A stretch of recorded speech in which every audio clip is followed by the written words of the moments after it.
लोकनेता YouTube चॅनलमध्ये आपणा सर्वांचे स्वागत आहे।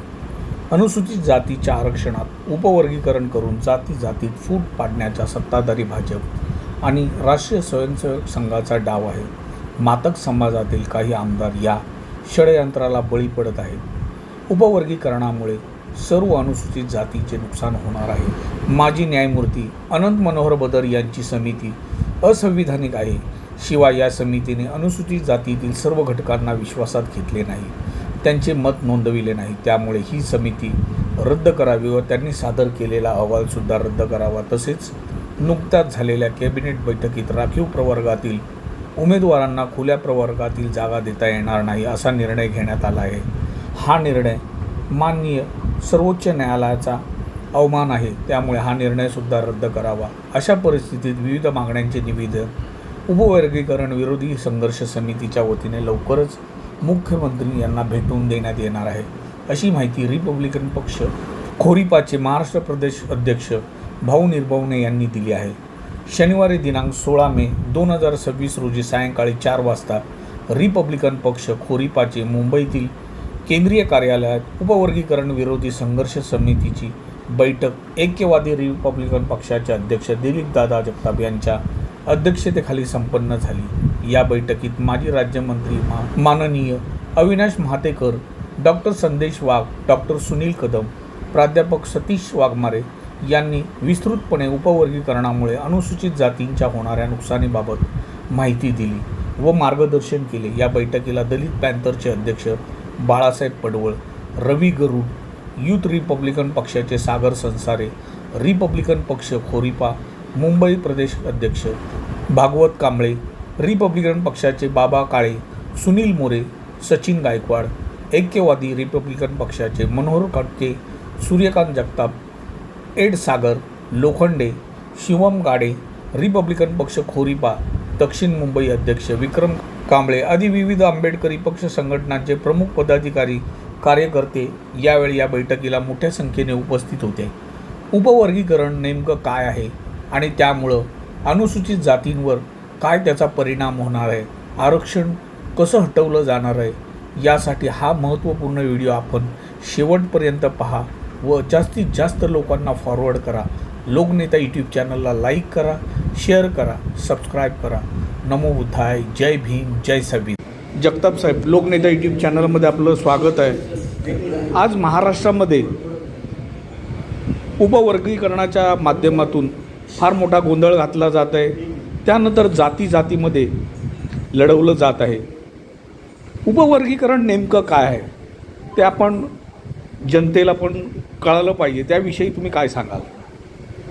उपवर्गीकरण म्हणजे सुप्रीम कोर्टाचा जो काय निर्णय आला, अनुसूचित जातीमध्ये अ ब कडं करा आणि त्याप्रमाणे रिझर्वेशनचे भाग करा, ह्या पद्धतीने जे उपवर्गीकरणाचा घाट घातला जात आहे आणि त्या संदर्भात अनेक काही पायंडे चुकीचे पाडले जात आहेत आणि त्यामध्ये काही जातींच्या फायद्यासाठी जे उपवर्गीकरण होत असेल, निश्चितपणे ज्यांच्यावर अन्याय झाला असेल त्यांना न्याय मिळाला पाहिजे, ही आमची मागणी आज या ठिकाणी या समितीची बैठक झालेली आहे। उपवर्गीकरणाचा जो निर्णय तो अन्यायकारक आहे। कुठलाही डेटा त्यांच्याकडे उपलब्ध नसताना, जनगणनेच्या संदर्भात काही माहिती उपलब्ध नसताना हे जे काय चाललेलं आहे त्याला फक्त आमचा विरोध आहे। बाकी जनगणना झाल्यानंतर मग त्याच्या प्रमाणात त्यांनी उपवर्गीकरण करत असतील आणि त्याच्यामध्ये सर्वात महत्त्वाची गोष्ट ही आहे की उपवर्गीकरणाचा फटका सर्वच समाजाला बसणार आहे अनुसूचित जातीला। कारण जर 13% मध्ये जर विद्यार्थी पास होत असेल, नोकरीला लागत असेल, त्याला जर 1-2% तर तो सगळ्यांवर अन्याय आहे। त्याच्यामध्ये जे हुशार विद्यार्थी आहेत त्यांच्यावर अन्याय आहे। तर हे सर्व अशा गोष्टी आहेत। इतरही नेते आहेत। या ठिकाणी आज उपवर्गीकरणाच्या संदर्भात बैठक झाली। या बैठकीला आमचे सुनील कदम साहेब, वाघ सर हे या ठिकाणी उपस्थित होते।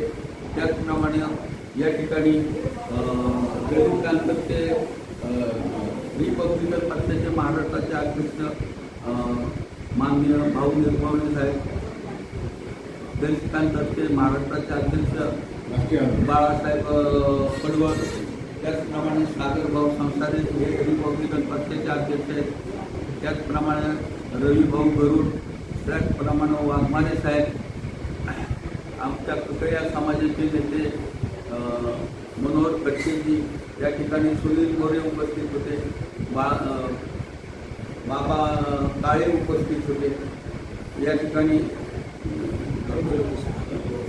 भागवत कांबळे उपस्थित होते, असे सर्व या ठिकाणी उपस्थित मंडळी आहेत.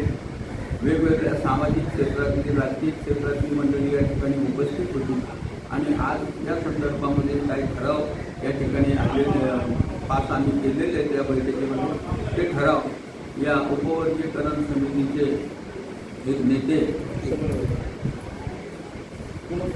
निर्भवणे साहेब हे आपल्याला सांगतात. निर्भवणे साहेब, काय ठराव करण्यात आलेले आहे? ठराव असा करण्यात आलेला आहे की राज्य सरकारने माजी न्यायमूर्ती अनंत बदलची जी समिती केलेली आहे ती मुळात असंविधानिक आहे. ही समिती एका विशिष्ट समाजाचा विचार करून त्या समितीने अहवाल तयार केलेला आहे आणि तो अहवाल अनुसूचित जातीतल्या एकतेवर तो घाला आहे. फूट पाडण्याचा मोठा डाव आहे. हा RSSचा डाव आहे. गेल्या कित्येक वर्षामध्ये किंवा बाबासाहेब आंबेडकरांनी हे जे आरक्षण मिळवून दिलेलं आहे, बाबासाहेबांनी जी ही लढाई लढली ती अस्पृश्य समाज म्हणून त्याच्यामध्ये सगळेच घटक आहेत, जवळजवळ 59 आहेत आणि हे ऐक्य गेल्या कित्येक वर्षापासून आहे. रिपब्लिकन आंदोलनामध्ये महान समाज, मातंग समाज याला खंडाला एकत्र लढलेला आहे आणि ह्या लढाऊ जमातींना वेगळं करण्याचं काम RSS आणि भाजपच्या लोकांचं चालू आहे. त्या माध्यमातून त्यांच्या काही जे आमदार म्हणून निवडून आणलेली लोक आहेत, वेगळी केलेली जी लोक आहेत, त्यांना त्यांनी ॲग्रेसिव्ह करून ह्या दोन समाजात फूट कशी पडेल अशा पद्धतीने वातावरण निर्माण करण्याचा प्रयत्न करतात. रिपब्लिकन पक्षाने मातंग समाजाचे कितीतरी मोठमोठे नेते त्याच्या वेळी काम केलेलं आहे. आम्ही त्या सगळ्यांचा परंतु हे सगळं करत असताना सगळ्याच अनुसूचित जातीच्या लोकांवर हा अन्याय होत आहे आणि म्हणून ही जी बदल समिती आहे, त्या बदल समितीचा जो अहवाल आहे तो असंविधानिक असल्यामुळे तो रद्द करावा, हा एक ठराव आहे.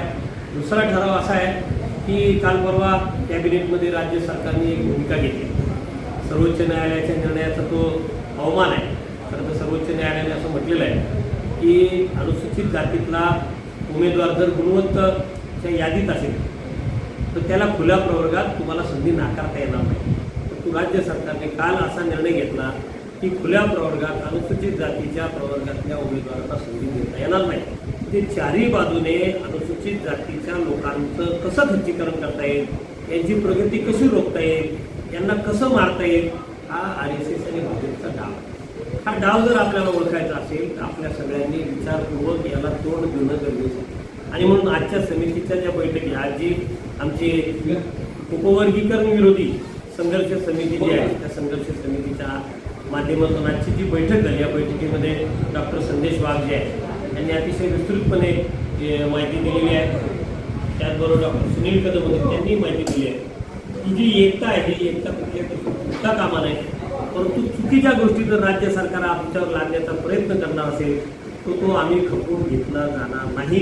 आम्ही या विरोधामध्ये निश्चित संघर्ष करू, त्यासाठी जनजागृती करणार आहोत. पुढच्या टप्प्यामध्ये राज्यव्यापी सर्व समाज घटकांना सामावून घेण्याचा प्रयत्न पुढच्या बैठकीमध्ये केला जाईल आणि त्यानंतर पुढची जी दिशा आहे ती ठरवण्यात येईल असं आजच्या ह्या बैठकीत ठरलं. पुढचं एक निवेदन आजच्या बैठकीमध्ये जे ठराव झालेले आहेत, बदल समितीचा अहवाल म्हणजे तो रद्द करावा, बरखास्त करावी, वारेचा अहवाल जो आहे महासंचालक बालकीचे तो रद्द करावा आणि कॅबिनेटचा जो कालचा जो निर्णय आहे तो सर्वोच्च न्यायालयाच्या निर्णयाचा अवमान आहे, कंटेम्प्ट ऑफ कोर्ट, तो रद्द करावा. अशा अनुषंगाने आम्ही जे ठराव केले त्याचं निवेदन लवकरच माननीय मुख्यमंत्र्यांना भेटून आम्ही देणार आहोत आणि पुढची दिशा ठरवण्यासाठी लवकरच एक 15 दिवसाच्या आत राज्यस्तरीय एक बैठक पुन्हा एकदा आम्ही आयोजित करून पुढची दिशा त्याच्यामध्ये ठरवलेली आहे. निर्भवणे साहेब, धन्यवाद. तुम्ही खूप चांगल्या पद्धतीने विषय मांडलेले, ते पॉईंट नोट डाऊन केलेले आहेत आणि येणाऱ्या काळात या विषयावरती तुम्ही केलेलं जे टिप्पण आहे ते फार महत्त्वाचं ठरणार आहे. लोकनेता यूट्यूब चॅनलला तुम्ही महत्त्वपूर्ण विषयाची माहिती दिली त्याबद्दल तुमचे खूप खूप आभार. धन्यवाद.